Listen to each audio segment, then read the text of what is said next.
Everyone and welcome to my channel. এখন আমি যে বিষয়টা নিয়ে কথা বলবো সেটা হচ্ছে সপ্তাহ বসু পরিচালনা বলরাম কাণ্ড।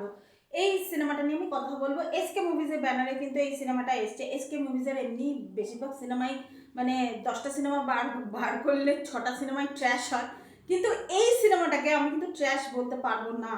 এই সিনেমাটা কিন্তু একটা অ্যাভারেজ সিনেমা হয়েছে, মানে অ্যাভারেজ মানে আপনি দেখতে পাবেন। আমি কিন্তু দেখলাম বেশ কিছু ফ্যামিলি অডিয়েন্স কিন্তু গেছে।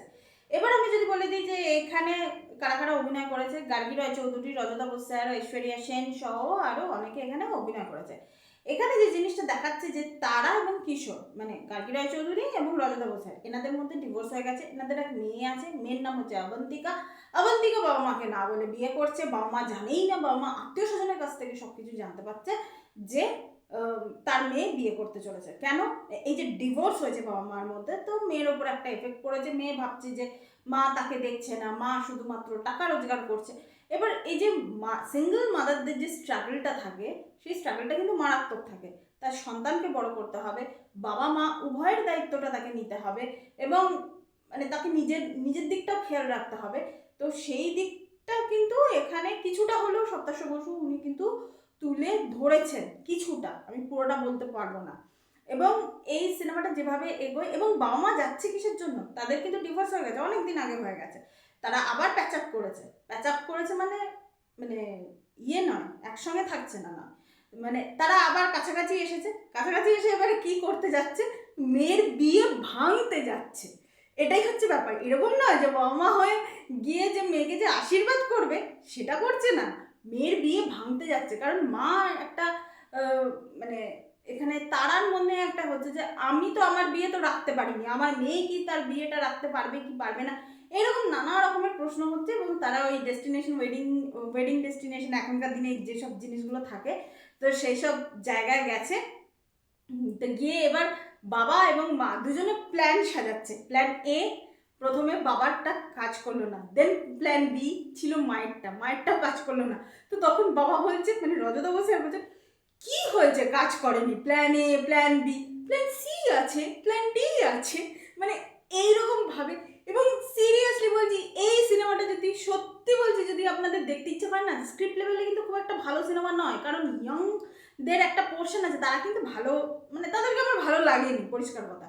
তো মানে এই যে শুধুমাত্র এই সিনেমাটা আপনি বসে দেখতে পাবেন রজতা বস্যার এবং গার্গী রায়চৌধুরী, এদের দুজনের, মানে দুজনে বোটে করে যাচ্ছে, দুজনে মাস্ক পরে দুজনের ছবি তুলছে, দুজনের মধ্যে একটা ইতস্তত ভাব। তারপর এবার রজতা স্যারের যে চরিত্রটা, মানে কিশোর ভাবছে তার এক্স ওয়াইফকে সেই জড়িয়ে ধরবে কি ধরবে না, তো এইরকম মানে ওই যে সিচুয়েশনগুলো সেই রকম। এবার একটা যে রুমে গেছে, মানে তারা তো হোটেল রুম বুক করেছে, মানে আলাদা আলাদা রুম বুক করেছে, পাশাপাশিই ঘর। এবার কি হচ্ছে, একজনের চাই হচ্ছে মাউন্টেন ভিউ, মানে সে ব্যালকনি থেকে মাউন্টেন দেখবে। আর আরেকজনের কি চাই, মানে মাউন্টেন ভিউ অবশ্যই তারা, সে চাইছে যে সে মানে ওই ব্যালকনি থেকে সে মাউন্টেন দেখবে। এবার ইয়ে কি চাইছে, মানে কিশোর কি চাইছে, তার ঘরের মধ্যে যেন একটা মাইক্রো ওভেন থাকে। এবার মাইক্রো ওভেন থাকবে কিসের জন্য, না খাবার গরম করার জন্য।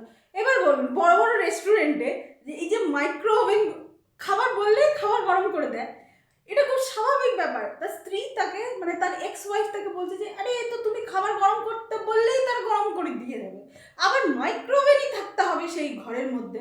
এটা আবার কীরকম ধরনের, আমি চেয়েছি, আমি যেটা চেয়েছি সেটাই হবে। তো এনিওয়ে, এইরকম ধরনের কিছু কিছু কমেডি সিন এই সিনেমাটাতে আছে। আমি শুধুমাত্র বলবো, আমি দর্শকদেরকে বলবো যে দেখুন, আমরা অনেক বাজে সিনেমা দেখি, শুধুমাত্র রজতা বস্যার এবং গার্গী রায়চৌধুরী এই দুজনের মধ্যে যে জিনিসটা হয়েছে না, মানে তারা এক্স হাজব্যান্ড ওয়াইফ, তবুও তাদের মধ্যে যে ধরনের আমরা কেমিস্ট্রিটা দেখতে পেয়েছি, মানে এক্সেলেন্ট। রজতা বস্যারের একটা সিন আছে যে মানে জামাইয়ের সঙ্গে বসে সে বিয়ার খাচ্ছে, এবং সে বিয়ার খাচ্ছে, ওই সিনটা স্টেজিংটা এত সুন্দর হয়েছে। তার আগে পর্যন্ত কিন্তু ইয়ং রাখছিল, ওই সময়টা কিন্তু ভালো লাগছিল না।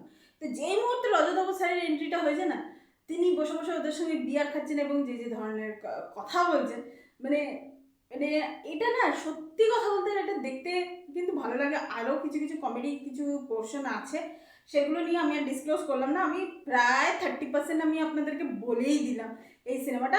আমি শুধু বলবো যে শুধুমাত্র যদি হাসতে চান, এবং রজতা বস্যার এবং গার্গী রয় চৌধুরী, এনারাদের যথার্থ যে একজন এরা ভালো অভিনেতা না, একটা অ্যাভারেজ স্ক্রিপ্টকে কীভাবে ওপরে ওঠাতে হয় এদের এই অভিনয়টা দেখলে কিন্তু বোঝা যায়। তো এটাই ছিল আমার বলরাম কাণ্ড নিয়ে আমার একটা রিয়াকশন। ওভারঅল সিনেমাটা কিন্তু অ্যাভারেজ সিনেমা। তো reaction, thank you so much, that's all. Please keep watching and please subscribe my channel. Till then, goodbye.